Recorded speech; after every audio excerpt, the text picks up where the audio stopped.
I think of other cars. So your VWR. And A45s. Yeah, your car, your M235. Yeah. Those are your course crackers. Whereas with my car, you have more of a like a interstitial lung disease. Where it has fine crepes. Fine crepes. Yeah.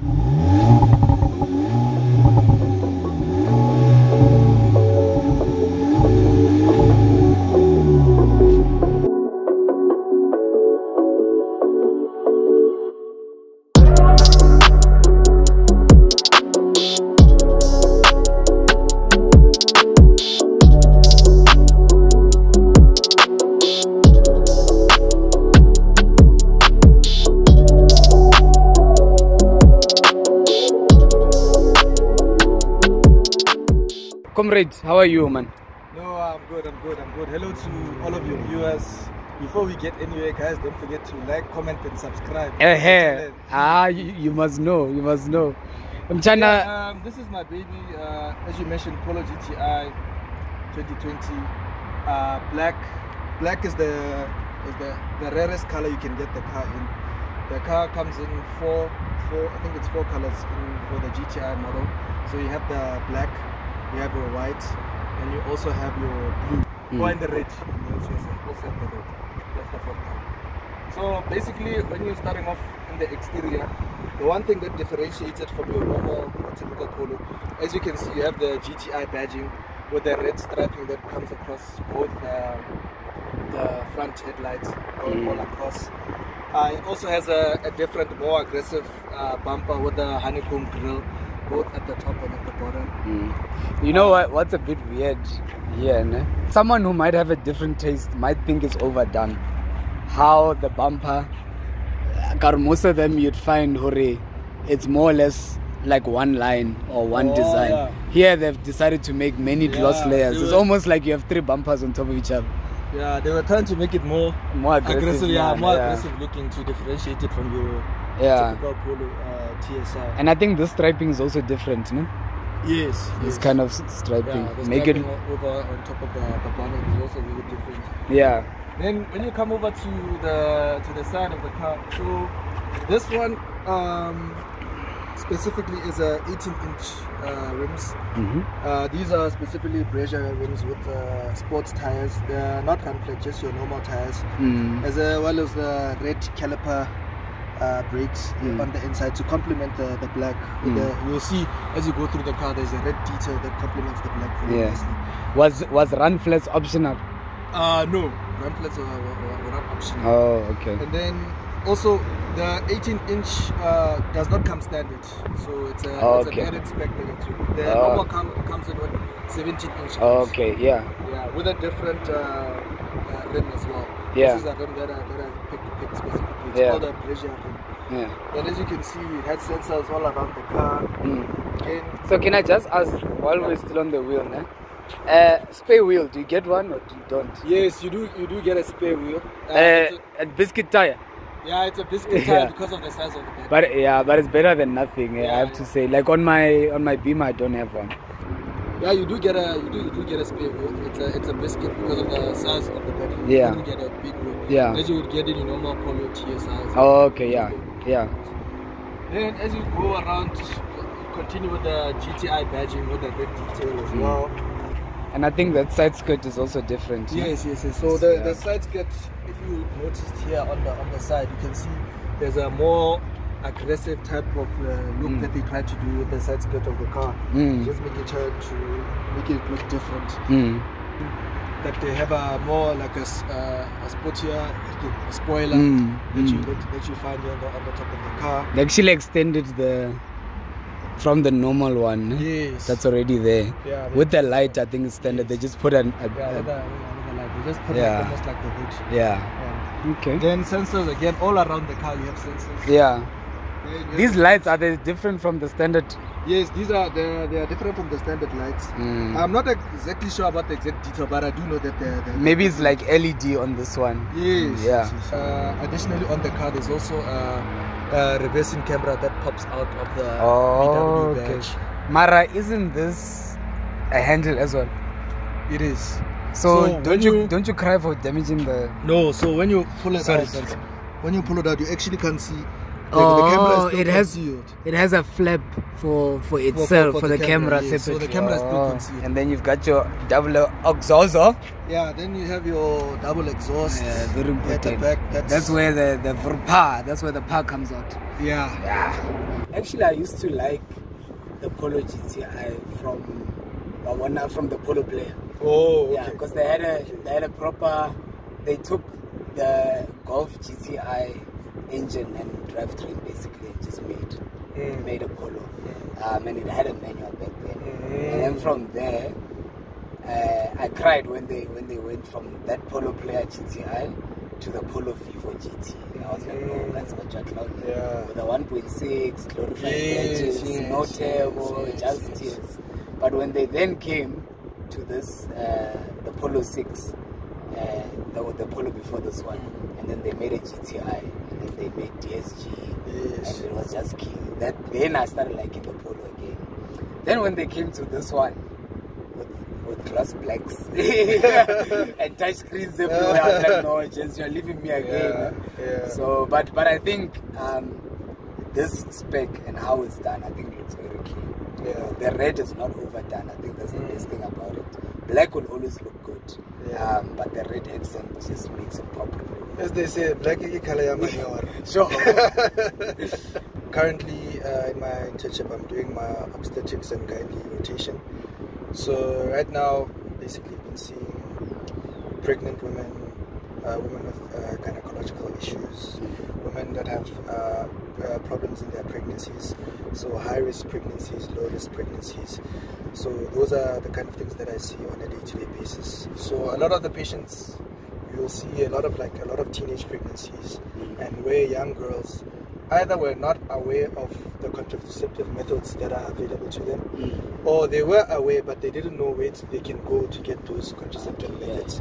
So I work in a very rural province, right, where the clinics, yes, we do have clinics, but the clinics are very sparse, they're spread around small areas where people have to come from far, and also they have big issues in terms of having enough stock for everyone. So you'll find a young girl coming in, 17-year-old, saying, yes, I'm pregnant, I felt pregnant, I wanted to go for contraceptive.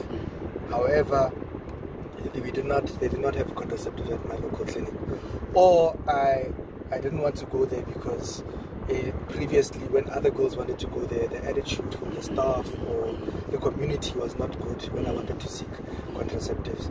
So I think it's important for that we inform the public out there and all the women out there of the different contraceptive methods that are available to them.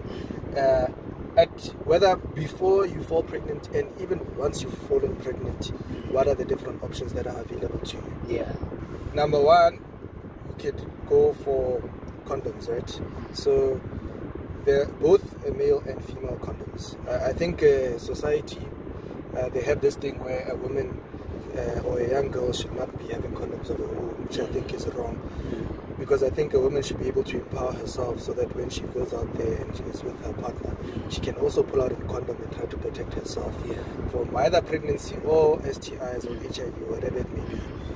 Right, that's one of the most common contraceptive methods that we have. Another one is the oral contraceptive that we have, is so-called the pill that you take basically every day. Another contraceptive method that's quite common is called Depo or Depo-Provera, which is basically an injection that they give you after a certain amount of time. They give you at the clinic. You go, then you come back for your repeat injection at a particular date. And then another contraceptive method is where you can put in a contraceptive device vaginally. Either there are different options, your Mirena or your copper tea, etc. Then there's another one that you can also put it into your arm that stays there. The implant, so implant. That's the other option that they use. So basically, you should, when looking at contraceptives, we pick a contraceptive that will be most comfortable for the patient, and that will ensure in compliance.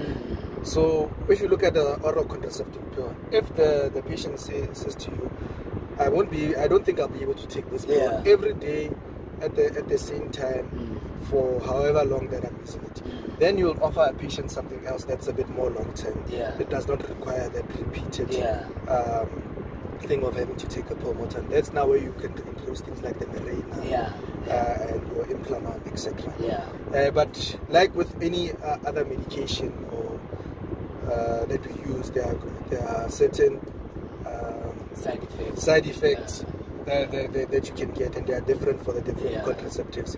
And also contraceptives are not just good, especially the oral one, they're not just good for preventing pregnancy, but they have other positive effects. Your skin, it regulates your period, things like that. And period pains as well. So things like that you must also consider when picking which oral contraceptives will be best for you. So what mode are we in now? Currently we are in our eco mode. Okay. So as you can see, it's written there E1. So basically eco mode is designed to help you preserve petrol, right? Yeah, so it's like Eco Pro in the Beamer that I have. Yes, exactly. Yeah. So it basically optimizes your engine and your changing of the transmission, basically to ensure that you use your petrol optimally. Then we go on to the normal mode. You can see now it changes to D2. So this is our normal driving mode that you get with a car as standard. And tell me, just while we're on that, because with my car, every time you start the car, it defaults to comfort mode, which is the normal mode for you. So with you, when you preset it, when you start it, can it go to the mode that you want? Like let's say you want it to be in your individual mode that you have set. When you start the car, does it default back to normal mode? Or? No, so it's exactly as you are mentioning. This car does the same. Immediately once you start the car, it also defaults back to normal mode. So this is just be your normal mode. No, brakes are important. If a car must move, if a car, good braking on this car. If a car can move, it must also stop. So in your normal mode, it's very good for cruising. At the time, also the car is still very much silent. The big difference you start hearing and feeling once you go to your sports mode now. And also, I feel like the car is nimble. I think that's the word to use. I don't have a more simplified English word to use. Mara, it's small. It changes direction very quickly, and even though the engine is not the strongest engine ever, but it's able to pull the car very easily. So for me, I like to call it a pocket rocket. It's definitely a pocket rocket. I like to call it a pocket rocket because when you need to be cruising around the neighborhood, you can do that. When you need to hit the highway, you can do that. So now we're in sports mode. I'll try to just make you hear how that sounds. So definitely it's still the what you call the fine crackles of Chan. And also once you put the car into sports mode, it also adjusts the car's suspension. Sports suspension. More bumpy, no? More bumpy, and also for cornering and stuff like that. So that you don't go into a pole. Because at the end of the day, you must arrive alive. So we don't have a long time where I can actually show you properly what it can do. It's true. We're just in residential. I know, Kira. Thank you very much for the review. We reach your car, we reach your success. Keep moving, keep pushing. Thank you for the invite, guys. Please continue. Like and subscribe. Do the things and prescribe and inscribe.